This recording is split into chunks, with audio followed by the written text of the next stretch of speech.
Hi there, it's Karen at Corrie Paper Crafts here, independent Stampin' Up demonstrator in central Scotland. Welcome back to another Simple Sundays project, which is this box here. It's a 4-inch square box which is 2 inches deep, and the lid is 1.5 or 1.25 rather inches deep.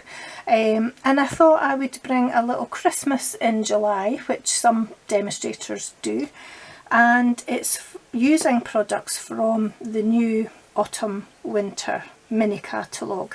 And this year is slightly different to other years in that it runs from August to December rather than September to December. So I don't want to do too many Christmas projects obviously, but for the rest of July I'm going to make my Simple Sundays project something a little bit Christmassy, just using some products rather from this catalogue to give you a sneaky peek.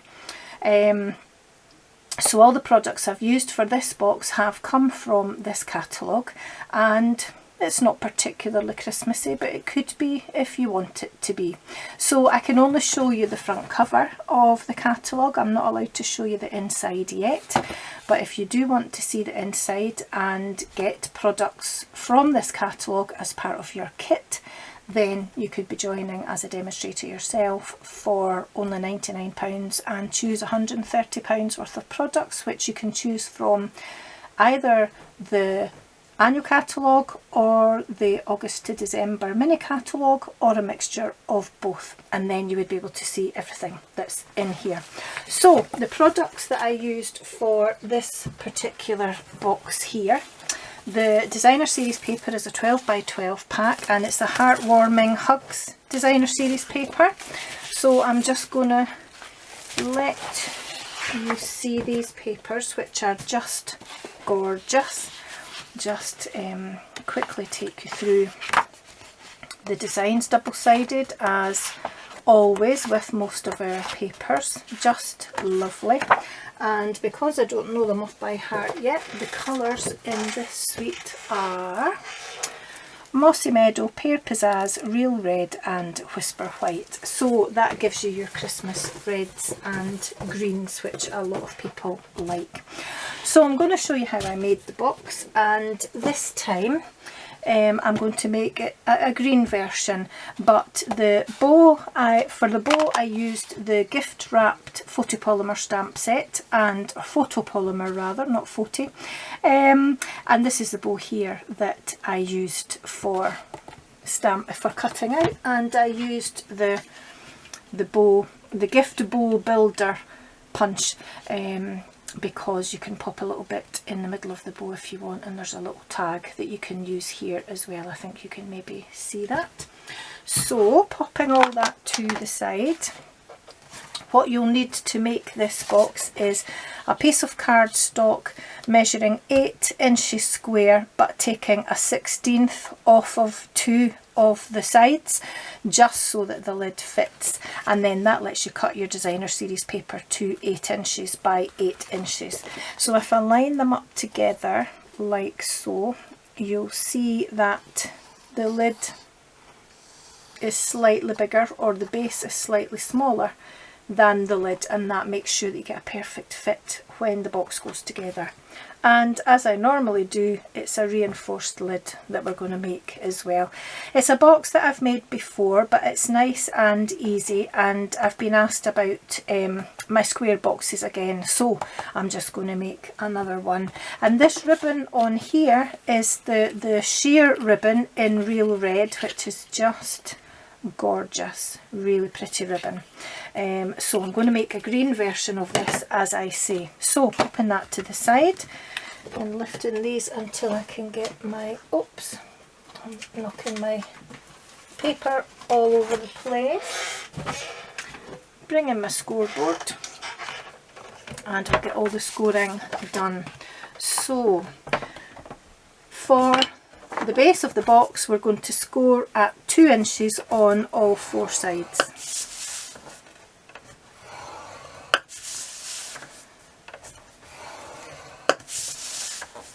Like so. And then for the lid, I'm actually going to score at 3/4 and 1.5, no, 3/4 and 2, I beg your pardon. So 3/4 and 2. Had a bit of a blank moment there. 3/4 and 2. And we're doing that on all 4 sides.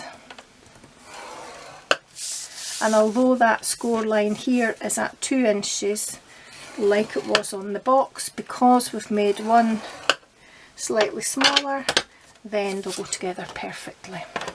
So let's get the scoreboard out of the way and do our burnishing, folding and burnishing. So just going to fold and burnish on all our score lines like so, and on the lid it's a bit of a busy pattern, so it's just making sure that you find the score lines and score those straight.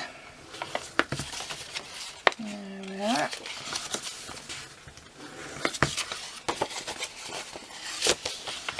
There's something, I don't know what it is about the greens and the reds at Christmas time, but I make a lot of these boxes for friends and family and put various chocolates in them. I tend to buy lots of different boxes of chocolates and then open them and mix them all up in my gift boxes.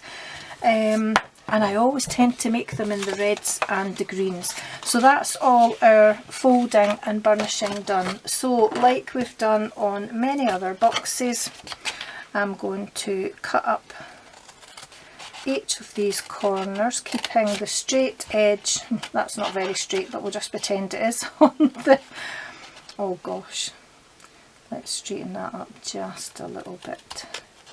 Keeping the straight edge on the rectangular part and removing the score line onto the square, because we're going to wedge these for joining the box together.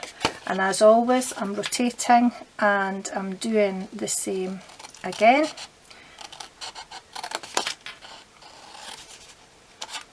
I'm just cutting up, keeping the straight edge on the rectangle, removing the score line as I go, and then just wedging the square. And then I'm going to rotate again.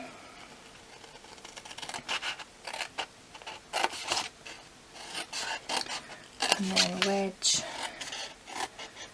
and wedge, and then the last one, straight edge on the rectangle and the wedges on the squares. So by the time we're finished, you've got something that looks like that, like a kind of square windmill. For the lid, this is going to be a bit difficult to see, so I think what I will do is I'll borrow, I don't have a biro pencil, we'll just use this. I'm just going to draw the lines with the help of my ruler, just to let you see what we're going to do.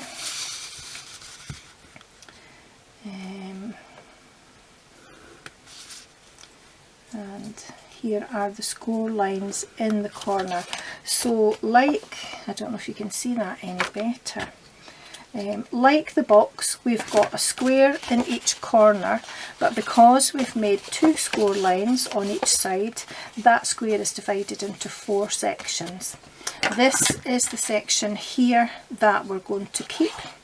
We're going to remove this and this and this, and then this is the little section here that we're going to wedge for the purposes of joining the lid together, but we're also going to put a little notch here and a little notch here. So I'm going to cut up this score line here, passing that first score line there and stopping at the second one, like so, keeping the straight edge on my box and removing the score line onto my designer series paper, I'm not too worried about this one here because we're going to be removing this section anyway, and we're going to be wedging here, so it really doesn't matter. So to remove these two squares here, I'm just going to cut at a slight angle here, and then I'm going to remove this section here. So that's those 1, 2, 3 sections removed. This is the remaining tab for joining our box together, and I'm just going to notch here and notch here, and the last notch we've got to make is this bit here. Okay, so we've removed these outer 3 sections here, we've cut at an angle here, cut at an angle here, and kept that and notched it, because what we're going to do is use that as the tab for joining our lid together, and I'll explain these other bits shortly. Some of you that have watched my videos, or indeed other crafters videos before, will know what we're going to do, but some people might be watching for the first time. So again, I'm going to draw hopefully a clearer line on these score lines here, and these score lines here, just so that you can see again. Okay, so this is the square that we would have had if this was the base that we were making, like this, but we've actually made this into 4 sections. We're going to remove these 3, keep this one. So we're going to cut up the inside of that score line, keeping the straight edge on the rectangle part of the lid and taking the score line onto this part. We're going to cut up again, passing that first score line to that second score line here. We're going to remove these 2 completely, but as we cut them off here, we're just going to cut at a slight angle. We're going to remove this part completely.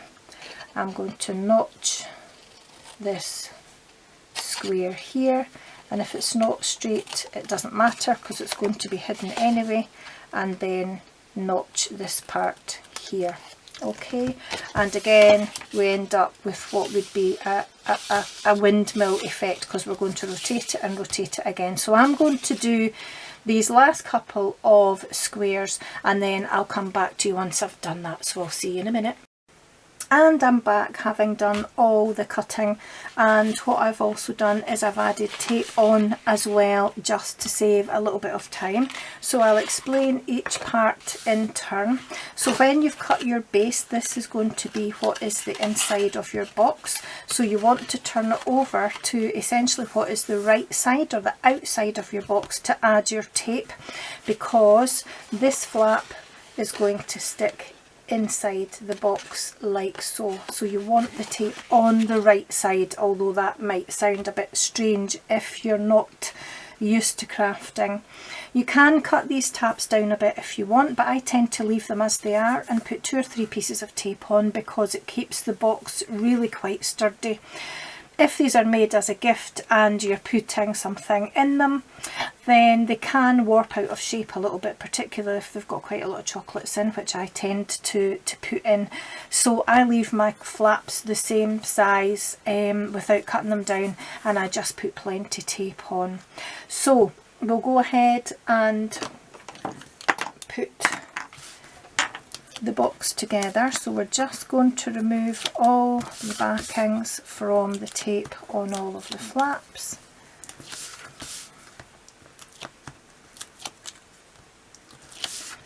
There we are.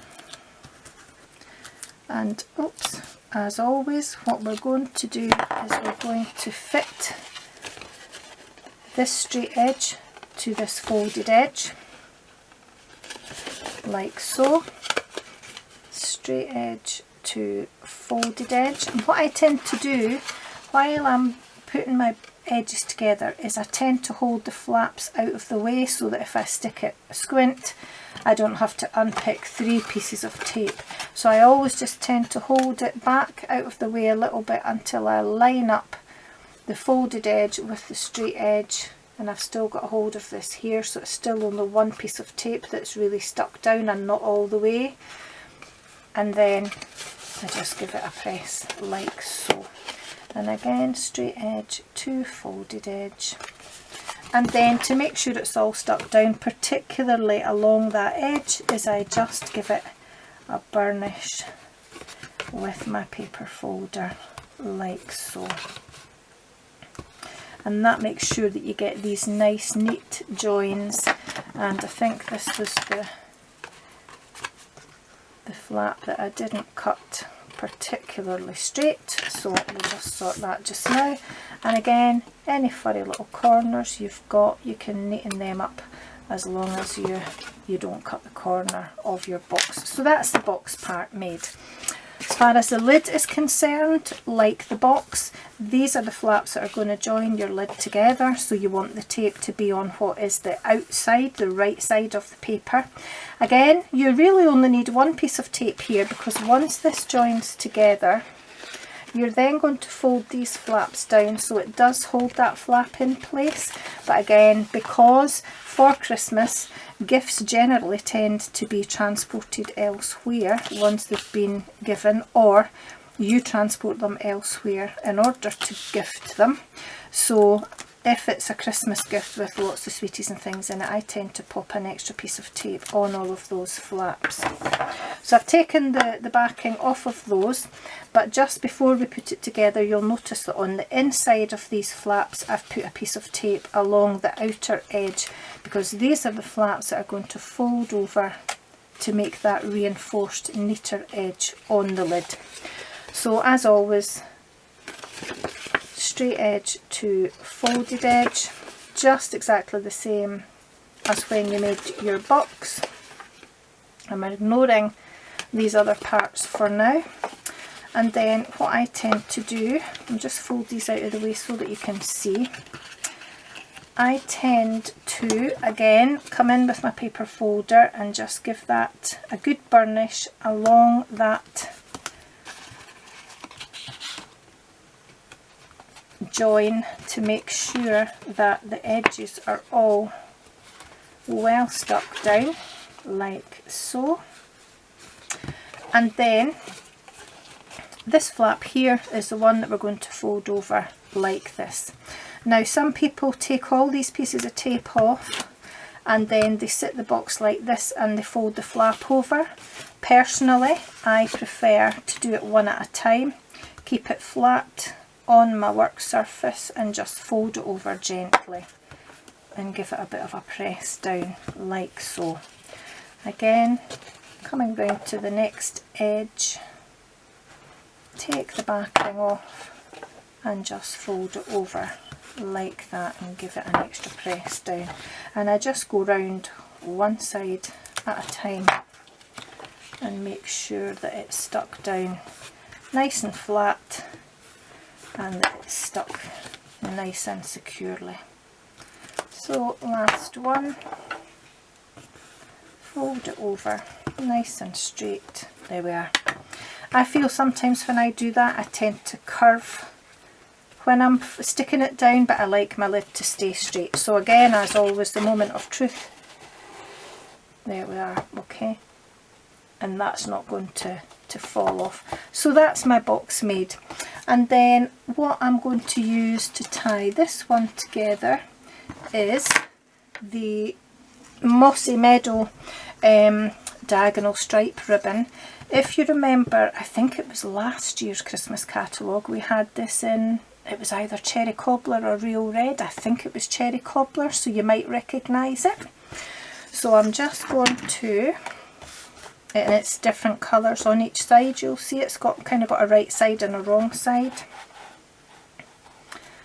So I'm just going to leave enough to tie a bow and then just tie this round without letting it bend too much at the crossover. Grab my ribbon scissors and cut off enough to bring it round into a bow, and then I'm just going to, let me see, I'm going to bring it round that way, just catch it all together, and I'm just going to tie it in a knot first of all. I think I need to pull it a little bit tighter though. Come through, there we are, like so.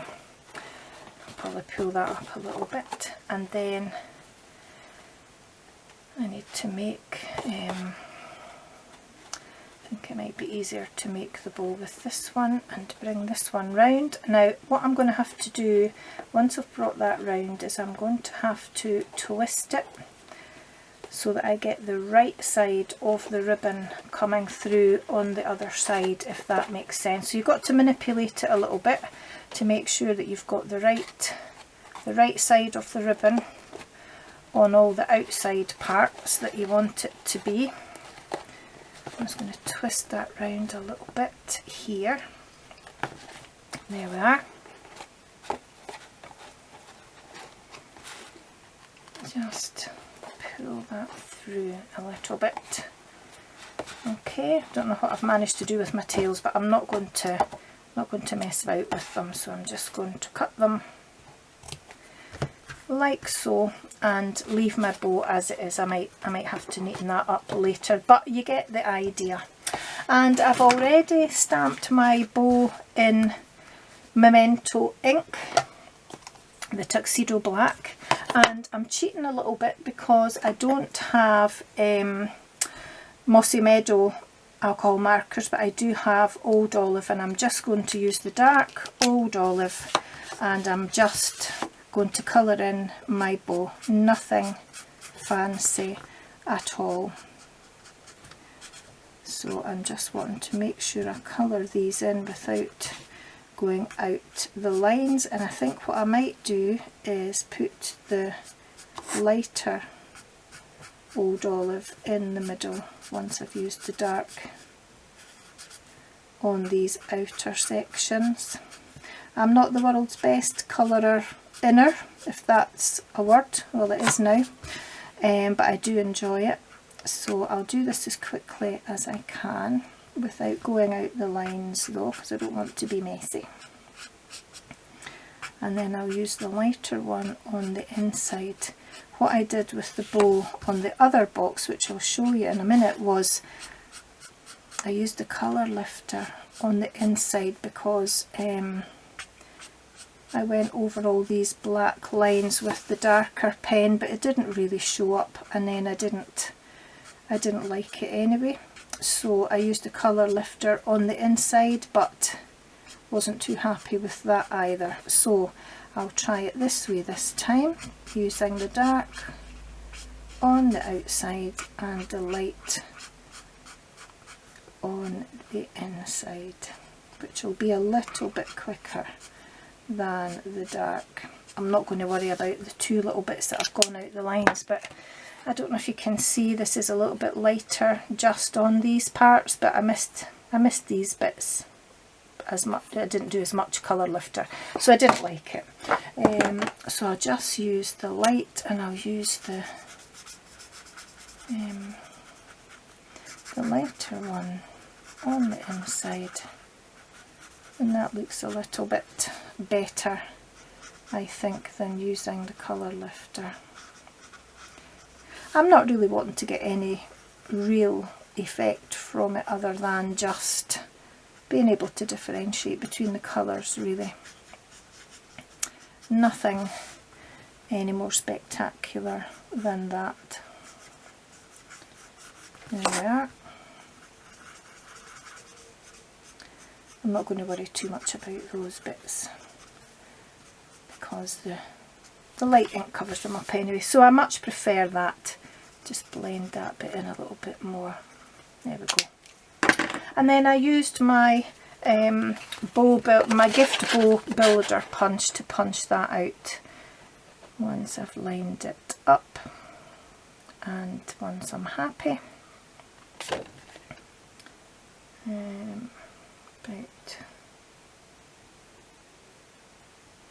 About there, I think.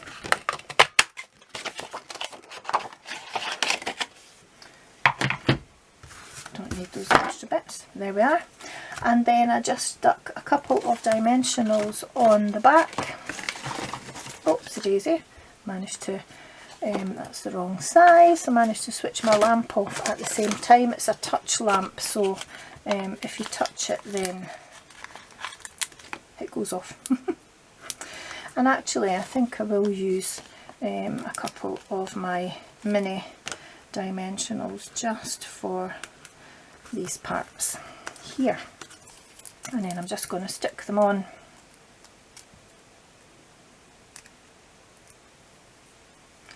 There we are. Now I stuck this one on straight, but I don't know if I want to pop that one at an angle. I think I prefer it at a bit of an angle, to be honest. There we are. I think that looks a little bit better, and I think because it looks quite stark, well, no, I'm not going to colour in those bits. I want it to look like it is a bow, so that needs to be an empty space. There we are, that's my box made. Hope you like it. If you do, let me know, give me a thumbs up. If you've not already subscribed to my channel, I would love it if you would. I'm almost at my goal of 250, so a few more, and it is only just a few more, would be very much appreciated. I'll speak to you again soon. Until then, take care. Bye bye.